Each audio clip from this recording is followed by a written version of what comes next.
Salut à tous! Aujourd'hui je suis heureuse de vous retrouver pour vous montrer comment réaliser un petit bonnet avec des petites oreilles de renard. Il est vraiment très simple à réaliser et surtout très rapide. Le modèle est adapté à un bébé entre 12 mois et 18 mois. Mais ne vous inquiétez pas, durant cette vidéo, je vais vous donner des instructions pour le réaliser en fonction de tailles différentes et ce dès la naissance. Avant de commencer ce tuto, je vous propose de voter immédiatement en haut à droite dans le petit i qui vient de s'afficher à l'écran pour le prochain tuto au crochet que vous aimerez que je réalise.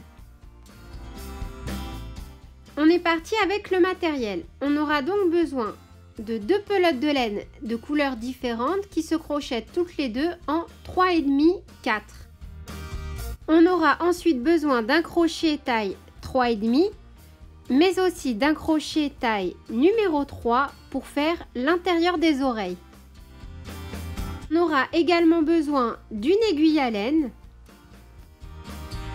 et bien évidemment d'une paire de ciseaux. On débute avec un cercle magique.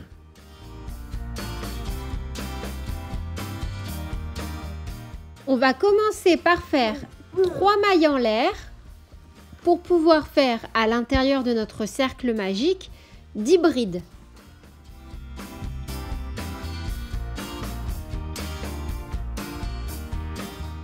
Vous ne comptez pas les 3 mailles en l'air que vous venez de faire. Vous faites simplement 10 brides à l'intérieur de votre cercle, donc sans compter les 3 premières mailles en l'air.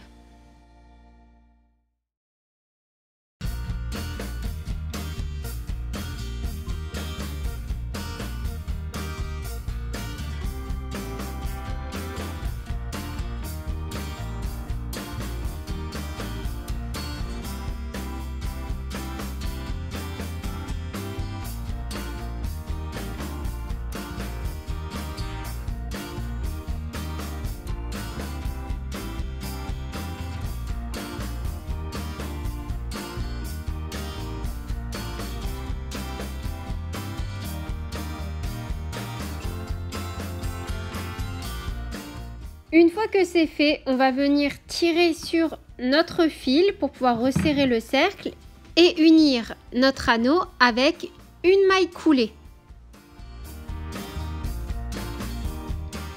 Ensuite, on vient bien tirer sur notre petit fil de départ pour pouvoir faire correctement la suite de notre bonnet. Pour le deuxième rang, on va venir faire pour commencer 3 mailles en l'air, puis on va faire que des augmentations, sauf que vous n'allez pas commencer comme moi, comme sur les images là où je pique au début, parce que sinon vous allez avoir un trop gros espacement entre vos 2 premières mailles.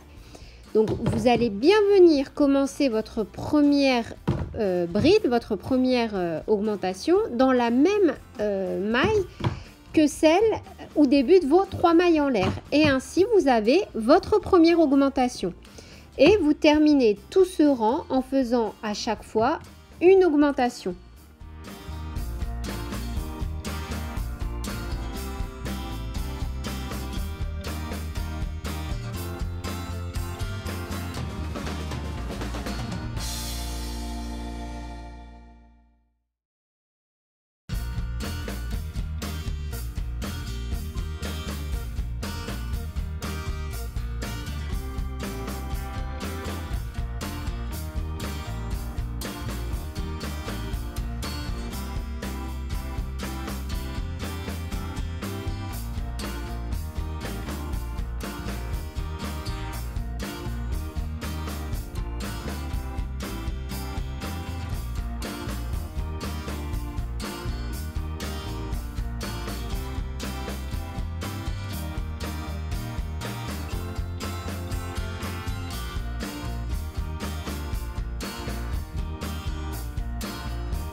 Puis, on va venir unir avec une maille coulée.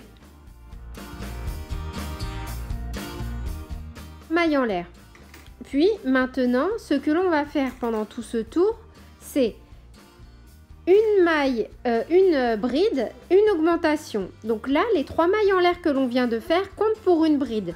Donc, on enchaîne directement dans celle-ci par une augmentation.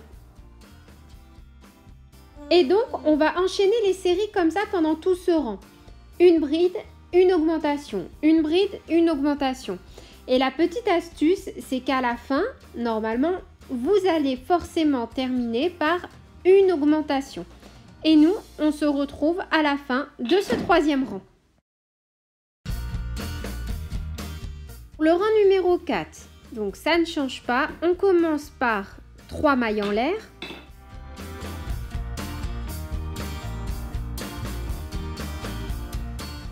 Puis, on vient faire 2 brides. Donc, toujours en comptant bien les 3 mailles en l'air que l'on fait à chaque début de rang qui compte pour une bride. Donc là, on fait notre 2e bride. Puis, on va venir faire une augmentation.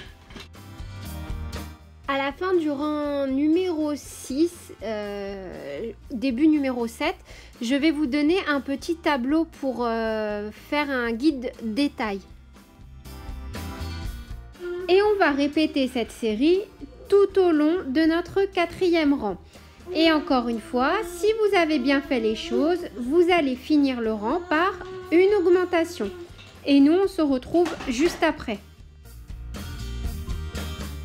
Le rang 5, c'est vraiment très facile. C'est la même chose à chaque fois. On fait 3 mailles en l'air, puis toujours en comptant nos 3 mailles en l'air comme une bride, on va venir faire donc 3 brides, une augmentation, 3 brides, une augmentation. Donc là, on fait notre 2e bride, puis notre 3e bride. On fait une augmentation et on va répéter cette série tout au long de notre 5e rang. 3 brides, une augmentation. Et encore une fois, à la fin de votre rang, vous allez finir par une augmentation.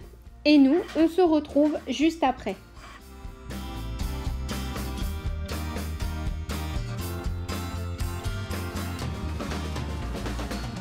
Pour le rang numéro 6, on va faire 3 mailles en l'air. Puis cette fois, on va faire 4 brides, une augmentation. 4 brides, une augmentation. Et on va faire cette série jusqu'à la fin de notre 6e rang.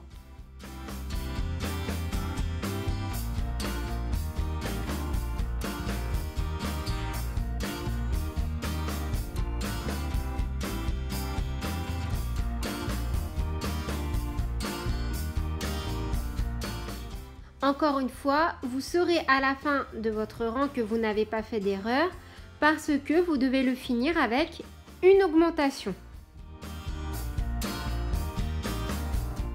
Du coup, je vais essayer de vous expliquer rapidement le petit guide détail. Moi là, je fais une taille 12 mois, 18 mois. Du coup, je m'arrête au rang numéro 6 pour les augmentations. Ça veut dire que je m'arrête sur une série de 4 brides, une augmentation. Mais ça, c'est parce que je fais une taille donc 12-18 mois. Si je voulais une taille plus petite, on va dire 9 mois, 12 mois, je me serais arrêtée au rang numéro 5, là où on a fait 3 brides, une augmentation. En fait, c'est vraiment très facile, hein. Vous vous arrêtez au rang qui correspond à la taille de votre choix. Par exemple, pour une taille 3, 6, 9 mois, on se serait arrêté au rang numéro 4. Et pour une taille naissance 1 mois, on se serait arrêté au rang numéro 3. Après, si vous voulez plus de précision et mieux ajuster, changez aussi de crochet. Là, si vous voulez une taille 2 ans, 4 ans, on s'arrête au rang numéro 7.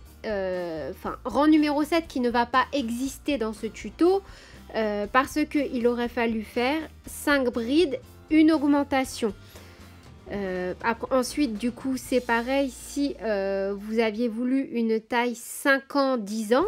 Parce qu'après, il faut savoir aussi que le tour de tête augmente très vite les premières années de naissance. Après, ça ne grandit pas aussi vite.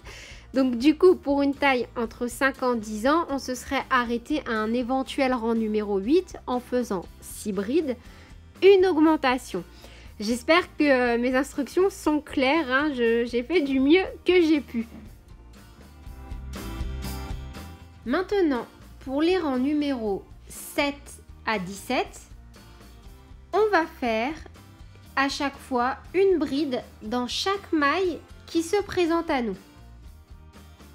Donc, vous aurez compris que si, par exemple, vous avez choisi de réaliser une taille plus petite, on va dire, par exemple, vous avez décidé de faire une taille naissance, au lieu de faire 17, enfin d'aller jusqu'au rang numéro 17, vous pouvez raccourcir, bien sûr, et plutôt faire jusqu'au rang numéro 12.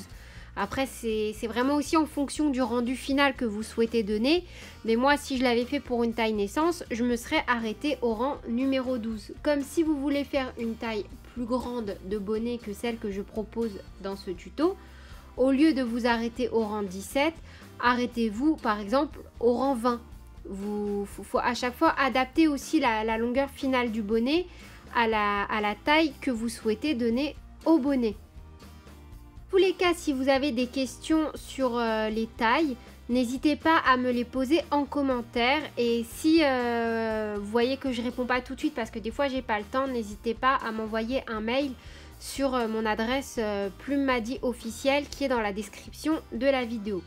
Donc là, moi je vais poursuivre des rangs simples sans augmentation ni diminution jusqu'au rang 17 et on se retrouve juste après. Et voilà le résultat à la fin du 17e rang. Maintenant, on va passer aux petites oreillettes sur les côtés.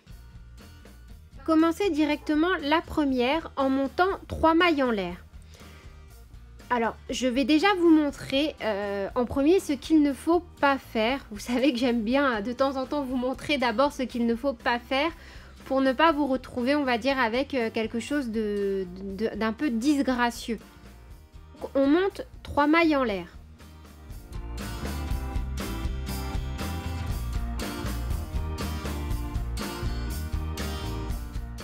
Puis, on va venir faire une diminution. Alors là, moi, je pique, je vous montre ce qu'il ne faut pas faire. Hein. Je pique une première fois pour faire ma diminution. Donc, pour faire une maille, puis une deuxième bride, pardon. Donc là, je fais bien 2 brides que je mène en diminution directement. Et là, vous voyez, ah, c'est trop moche, on a un écart. Moi, j'ai vraiment horreur de ça, ça fait trop moche. Donc, on enlève et là, on va refaire correctement. Donc, on garde nos 3 mailles en l'air, sauf qu'on va encore une fois commencer notre première bride, cette fois-ci, comme si on faisait une augmentation. On l'a fait exactement au même niveau que l'on a monté nos 3 mailles en l'air. Puis on vient faire une autre bride et cette fois-ci on fait notre belle diminution. Et voilà, là on n'a pas un espèce de gros trou tout moche, pardon, qui se balade et on enchaîne directement sur 8 brides.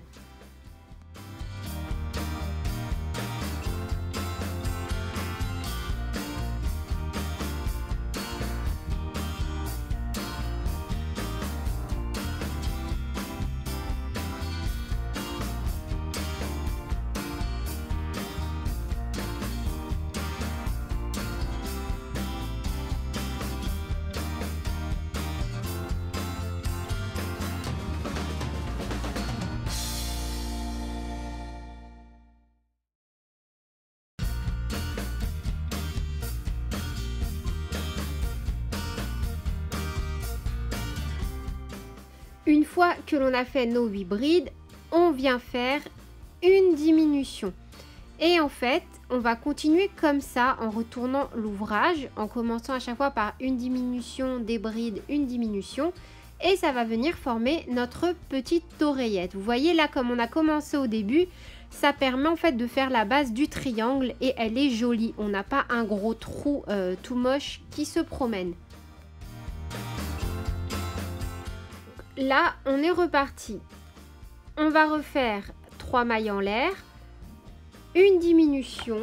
Du coup, cette fois-ci, on va faire 6 brides et une diminution. Et en fait, on va faire ça jusqu'à la fin, jusqu'à arriver à la fin du triangle où on aura obtenu du coup 2 diminutions.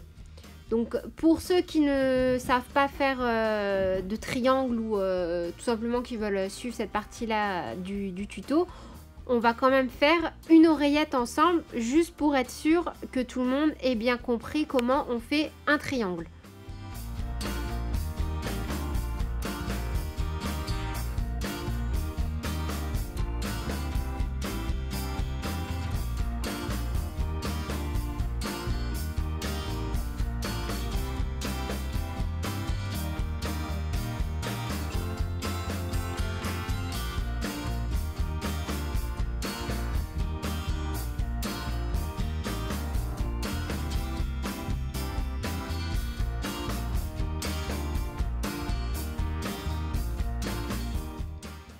Et voilà, de nouveau, donc on va remonter 3 mailles en l'air, puis on va faire une diminution.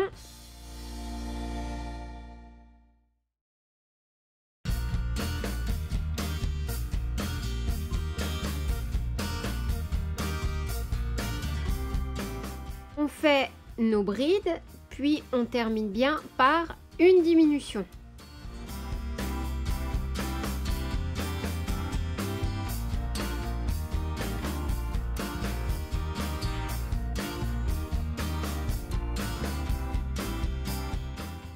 Donc une fois que vous avez fait vos 4 brides, on fait une diminution, on fait nos 3 mailles en l'air, on retourne l'ouvrage.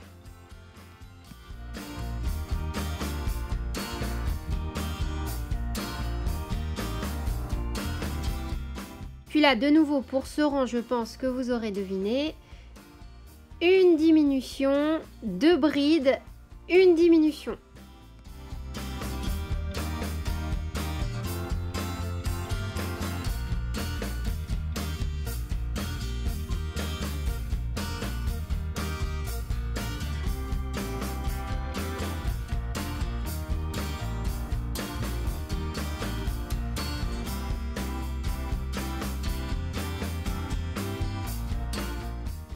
Et enfin, 3 mailles en l'air, 2 diminutions et on aura fini la première oreillette.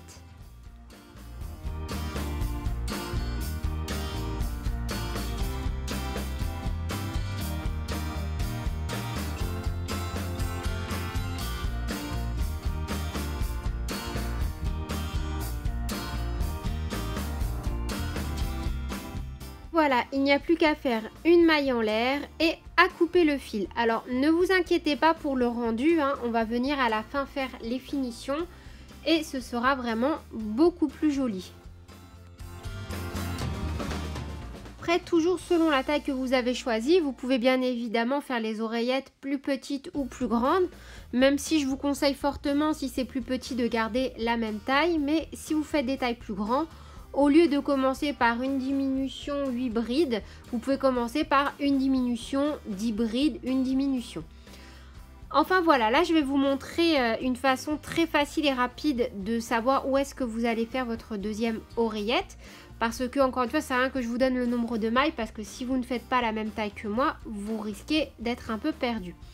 Donc on va tout simplement plier notre bonnet en laissant, enfin en essayant de faire quelque chose d'assez égal. Et vu que j'avais pas d'outils pour la laine pour compter mes mailles, j'ai tout simplement pris une barrette qui va former mon point de repère. Et c'est à partir de là que je vais commencer ma deuxième oreillette. Normalement, il n'y a pas de souci, hein. Vous comptez bien que vous avez de quoi faire travailler 12 mailles et que ça retombe sur l'oreillette de base. Et une fois que vous avez fait votre deuxième oreillette, nous, on se retrouve juste après. Et maintenant, on va pouvoir passer aux oreilles. Alors moi, les miennes, c'est tout simplement des petits triangles, hein, autour duquel je finis par faire des mailles coulées afin d'avoir un petit rendu, on va dire, un peu tordu, histoire que les oreilles retombent joliment sur la tête. Donc on commence par faire, alors c'est 16 mailles en l'air. Donc vous faites une maille chaînette de 16 mailles en l'air. Encore une fois, n'hésitez pas à adapter plus ou moins la taille de vos oreilles en fonction de la taille du bonnet que vous confectionnez. Donc une fois qu'on a fait nos 16 mailles en l'air, on va monter 2 mailles en l'air. On va encore travailler en bride, sauf que là, à chaque fois, on ne montera que 2 mailles en l'air. On vient piquer dans la 3e maille et on va faire du coup 16 brides. Là, il n'y a pas de diminution ni d'augmentation. Vous travaillez vos 16 mailles en 16 brides. Alors, pourquoi est-ce que là, on va monter que 2 mailles en l'air à chaque fois au lieu de 3? C'est pour ne pas avoir un trop gros écart au niveau des côtés des oreilles, pour avoir un rendu un peu plus serré. Une fois que l'on a fini nos 16 brides, on va venir faire 2 mailles en l'air. Puis, on va commencer le rang numéro 2 par une diminution. Et là, c'est exactement le même principe que pour les oreillettes en fait. À chaque fois, on va commencer le rang par une diminution et le terminer par une diminution. Donc là, si on a fait 16 brides à la base, logiquement, 16 moins 4, on a 12. Donc on va faire une diminution, 12 brides et finir par une diminution. Et maintenant pour le rang numéro 3, c'est pareil, on va faire en sorte de former un joli triangle. On va donc faire une diminution. Donc là on a fini avec 12, donc 12 moins 4, 8. Donc une diminution, 8 brides, une diminution. Sur le même principe que pour les oreillettes, je vais vous laisser terminer vos oreilles. À chaque fois, à la fin de vos triangles, vous devrez finir par 2 diminutions. Et nous, on se retrouve juste après. Et voilà le résultat. Alors juste avant de faire nos mailles serrées autour de ce triangle, vous allez faire 2 autres triangles avec votre laine beige et le crochet numéro 3. Vous allez faire exactement la même chose. Ça veut dire que là, les 2 triangles que vous avez fait, vous allez faire exactement les mêmes avec cette laine. Sauf qu'au lieu de la travailler avec un crochet 3,5, vous allez la travailler avec le crochet taille numéro 3. Et forcément, vos triangles beige seront légèrement plus petits que les oranges. Donc là, par contre, pour les beiges, vous n'allez pas faire l'étape que nous allons voir en image. Ça veut dire faire un tour complet de mailles coulées. On fait un tour complet de mailles coulées autour des oreilles orange. Pour en fait donner une petite forme naturelle au niveau du retombé des oreilles, pour pas qu'elle soit en arrière et qu'elle reste bien droite une fois que vous aurez le bonnet sur la tête ou que vous mettrez le bonnet sur la tête de votre petit bambin. Donc là, pour les mailles coulées, vous essayez de faire quelque chose d'assez souple, même si on cherche un peu un rendu un peu bombé, comme vous pouvez le voir sur l'oreille qui est sur la table et qui est déjà faite. Du coup, je vous laisse faire votre deuxième oreille, vos 2 petites oreilles beige, et on se retrouve juste après. Et voilà le résultat. Maintenant, on va passer à l'assemblage. Alors là, le but, ça va être d'accrocher les 2 morceaux en faisant en sorte qu'on ne voit pas le fil beige derrière la partie orange. Et donc pour cela, à chaque fois que l'on va piquer, vous allez bien faire attention de prendre les brins qui sont à l'intérieur de votre triangle orange.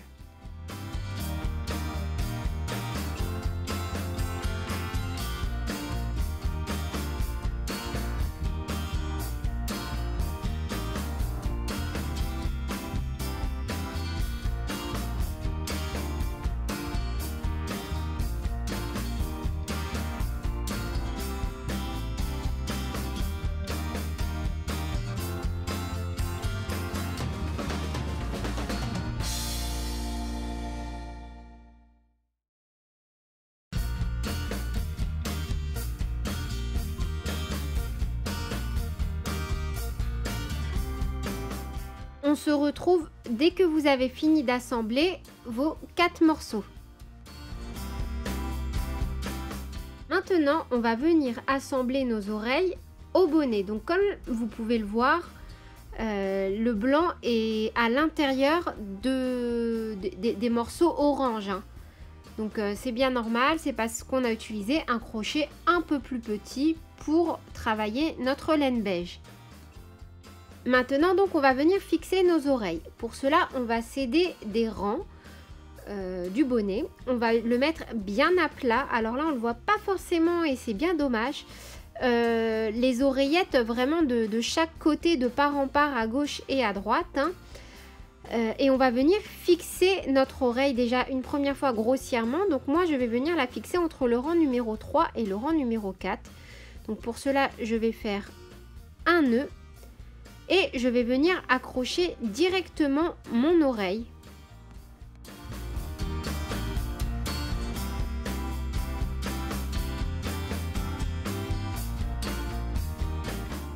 Là c'est facile, je fais pareil au niveau des mesures, je compte jusqu'à où va retomber mon oreille, puis je vais venir encore une fois la fixer grossièrement. Ça va juste être en attendant pour être sûr de ne pas me rater au niveau de la couture.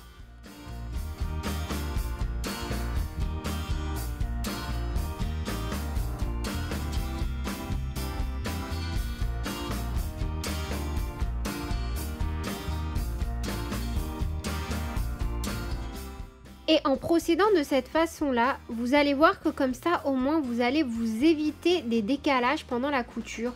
Parce que moi, je sais pas vous, mais la couture, c'est vraiment quelque chose que je déteste à la main. Autant j'adore me servir d'une machine à coudre.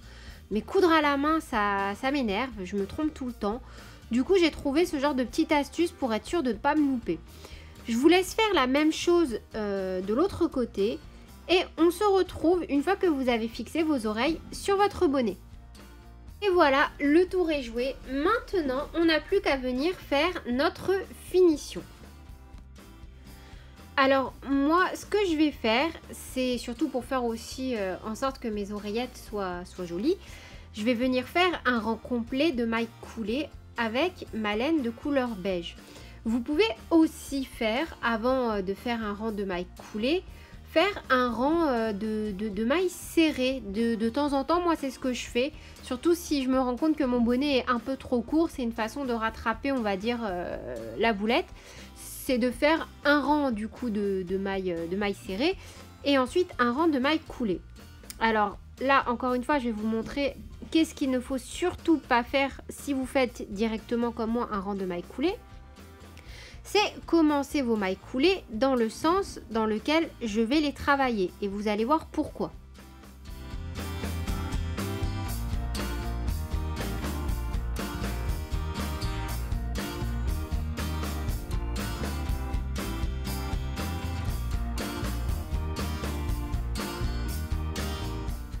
Et donc voilà, si vous les travaillez dans ce sens-là, quand on retourne l'ouvrage, vous pouvez voir que ça fait pas joli en fait. On voit que le blanc, le beige est coupé.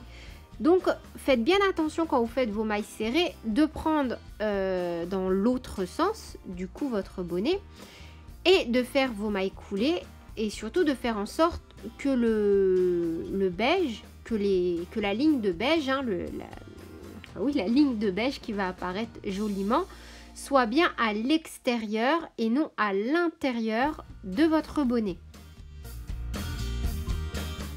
Je vais vous laisser tranquillement faire tout le tour de votre bonnet en mailles coulées et nous on se retrouve juste après. Et voilà, votre petit bonnet est à présent terminé. N'hésitez pas à liker cette vidéo si elle vous a plu, à me poser vos questions en commentaire si vous en avez, à vous abonner si ce n'est pas le cas. Et moi, je vous fais des bisous et je vous dis à bientôt pour de nouvelles vidéos. Salut!